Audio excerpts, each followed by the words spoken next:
السلام علیکم ورحمۃ اللہ وبرکاتہ۔ اعوذ باللہ من الشیطان الرجیم، بسم اللہ الرحمن الرحیم۔ شروع کرتی ہوں اللہ کے نام سے جو بڑا مہربان اور نہایت رحم والا ہے۔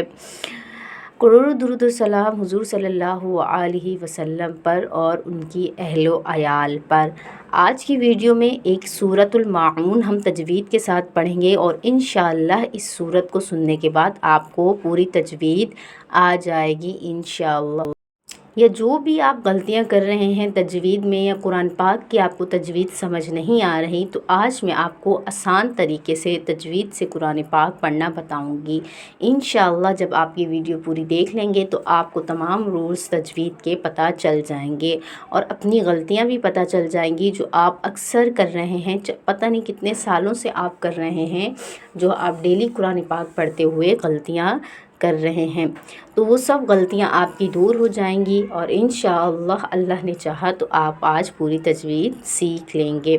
چلیں شروع کرتے ہیں۔ بسم اللہ الرحمن الرحیم۔ کوشش کریے گا آپ بھی میرے ساتھ پیچھے سے پڑھنے کی کوشش کریں گے، ٹھیک ہے؟ جب میں پڑھوں گی تو آپ بھی پیچھے سے میرے ساتھ ریوائز کریے گا۔ ارأیت الذی، رو کو موٹا پڑھیں گے کیونکہ رو کے اوپر کیا ہے؟ زبر ہے۔ رو کو ہم کیا کریں گے؟ موٹا پڑھیں گے۔ ای میں کیا ہے؟ یائے لین ہے، تو یائے لین کو ہم نرمی کے ساتھ پڑھیں گے اور ایک الف کی مقدار کھینچ کر پڑھتے ہیں۔ اکثر لوگ پڑھتے ہیں ارأیت، ارأیت نہیں ہے، یہ ہے ارأیت۔ کیا ہے؟ ارأیت، ارأیت الذی، لذی ذال ہے تو ذال کو ہم نرمی کے ساتھ پڑھیں گے اور یہاں پہ یائے مدہ ہے۔ یائے مدہ کو ہم کا کیسے پتہ چلا کہ یائے مدہ یا ساکن سے پہلے حرف کے نیچے زیر ہے تو یہ یائے مدہ ہے، اور یا ساکن سے پہلے حرف کے اوپر زبر ہے تو یہ یائے لین ہے، ٹھیک ہے؟ اب پڑھیں گے ارأیت الذی یکذب، یکذب، کاف کو ہم باریک پڑھیں گے، یہ موٹا قاف نہیں ہے، تو اکثر لوگ پڑھتے ہیں یکذب، یکذب، تو یہ بالکل غلط ہے۔ اس سے ہمارے کیا ہے؟ معنی چینج ہو گئے اور بالکل ہمیں گناہ مل رہا ہے کیونکہ ہم نے حرف چینج کر دیا۔ یکذب یہ نہیں ہے، پڑھیں گے یکذب، یکذب بالدین، دال کی مشدد حالت میں ہے تو ہم سختی کریں گے بالدین، اور یا دال کے نیچے یا ساکن سے پہلے حرف کے نیچے زیر ہے تو ہم ایک الف کی مقدار کھینچیں گے۔ اب پڑھیں گے ہم ایک دفعہ، آپ میرے ساتھ پڑھیں ارأیت الذی یکذب بالدین، فذلک فا کا مخرج ہے، دانت ہمارے اوپر کے دو نیچے والے ہونٹوں سے لگیں گے۔ فذلک، ذال کے اوپر کھڑا زبر ہے تو ایک الف کی مقدار کھینچیں گے۔ اکثر لوگ پڑھتے ہیں فذلک، فذلک، مطلب قاف پڑھ دیتے ہیں، ذال کی جگہ زا پڑھ دیتے ہیں، تو یہ نہیں کرنا آپ نے آج کے بعد۔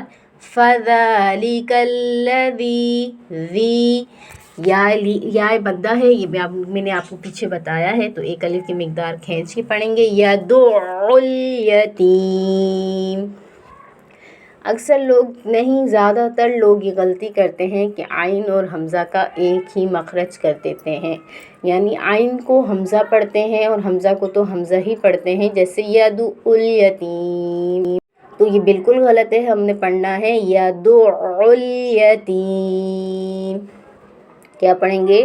یدعو الیتیم، عین کو اس کے مخرج سے ہم ادا کریں گے، یتیم۔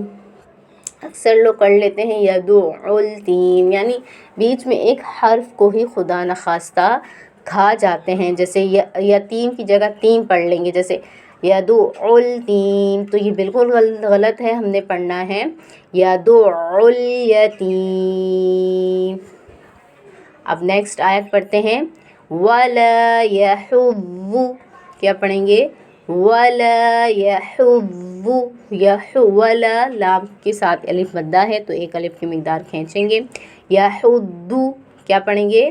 یحض. اکثر لوگ ضاد کو ضاد پڑھنے کے چکر میں زا پڑھ دیتے ہیں. ولا یحض تو یہ نہیں ہے، ہم نے پڑھنا ہے ولا یحض. ٹھیک ہے، کیا کریں گے؟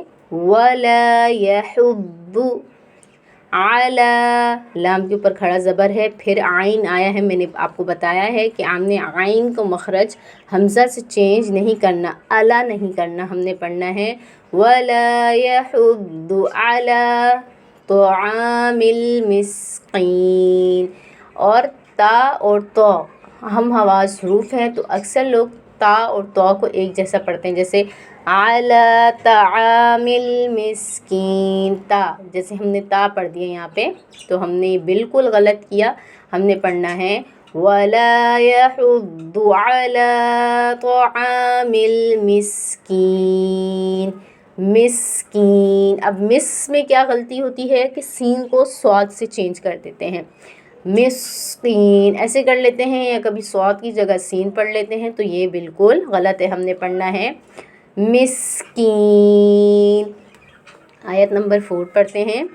فویل فوی یا لین ہے، یہ دیکھیں آپ کو میں نے پیچھے بتایا ہے یا ساکن سے پہلے حرف کے اوپر زبر ہو تو یا لین ہے، تو ہم نرمی کے ساتھ پڑھیں گے فویل للمصلین. 3 لام ہے ایک ساتھ، دیکھیں لل 3 لام ہے تو اکثر لوگ کرتے ہیں فویل للمصلین، تو ایک لام بیچ میں سے کھا لیتے ہیں یا ان کی زبان پہ حرف چڑھتا نہیں ہے. تو پورا کیسے پڑھیں گے؟ فویل للمصلین. مصل دیکھیں یہاں پہ صاد آیا ہے تو صاد کو موٹا پڑھیں گے مصلین. اکثر لوگ پڑھ لیتے ہیں مسلین، یا آپ بھی پڑھتے ہوں گے مسلین، تو یہ مسلین نہیں ہے، یہ ہے مصلین. صاد کو اس کے ہم مخرج سے ادا کریں گے. آگے پڑھتے ہیں الذین هم عن صلاتهم. آپ سب سوچ رہے ہوں گے میں نے الذین کیوں پڑھا؟ یہاں پہ الذین اس لیے پڑھا ہے کیونکہ یہاں پہ لام قمری ہے. لام قمری مطلب اس مشدد حالت میں لام ہے تو اس سے پہلے ہم زبر لگائیں گے، کیونکہ اگر اس کے اوپر کچھ بھی نہیں لگا ہوا تو اس پہ ہم زبر لگائیں گے الذین هم. ٹھیک ہے، جیسے اب یہاں پہ ہمیں زبر نہیں نظر آ رہا، ہم نے خود سے زبر لگایا ہے، تو اس لیے لگایا ہے کہ یہ لام قمری ہے. جب بھی لام مشدد حالت میں ہوگی تو وہ لام قمری ہوگی. الذین ہم. اب مین امپورٹنٹ غلطی یہ ہے کہ ہا اور ہا، جو ہا ہے اکثر لوگوں کے حلق سے نہیں نکلتا، مگر کوشش جیسے کہ الذین ہم کی جگہ پڑھیں گے ہم، الذین ہم تو یہ ہے الذین ہم ہا کو پراپر نکالیں گے ہم. اب یہاں پہ نون ساکن ہے اور اس سے پہلے حرف صاد ہے، تو یہاں پہ اکفا کا قاعدہ ہوگا. حروف اکفا کتنے ہیں؟ کل 15 ہیں. ٹھیک ہے، 15 حروف اکفا ہے. جب بھی یہ نون ساکن کے بعد آئیں گے تو ہم اکفا کریں گے، یعنی بھوننے کے ساتھ پڑھیں گے. صلاتہم صاد کو موٹا پڑھیں گے، ہم پڑھیں گے صلاتہم صلاتہم نہیں پڑھیں گے، پڑھیں گے صلاتہم ساہون. الذین ہم، دیکھیں اب الذین ہم، اب یہ یا کا آپ کو پتہ ہے، میں نے پیچھے آپ کو بتایا یا مدہ ہے تو ایک الف کی مقدار کھینچیں گے. اور اب آپ پوچھ رہے ہوں گے یہاں پہ آپ نے حمزہ کیسے لگایا؟ تو یہاں پہ حمزہ اس لیے لگایا کہ لام قمری ہے. جب بھی لام قمری مشدد حالت میں ہوگی تو اس سے پہلے حرف کے اوپر ہم زبر لگا کر پڑھیں گے. ہم پڑھیں گے الذین ہم یراؤون. را کو ہم کیا کریں گے؟ موٹا کر کے پڑھیں گے یراؤون. اب دیکھیں یہاں پہ حمزہ ہے تو حمزہ کو اس کے مخرج سے ہم نے ادا کیا اون. وَيَمْنَعُونَ الْمَاعُونَ. صدق اللہ العظیم۔ انشاءاللہ آپ کو یہ ویڈیو بہت اچھی لگی ہوگی تو آپ مجھے کامنٹ میں بتائیے گا جو آپ کو سمجھ نہیں آیا ہو۔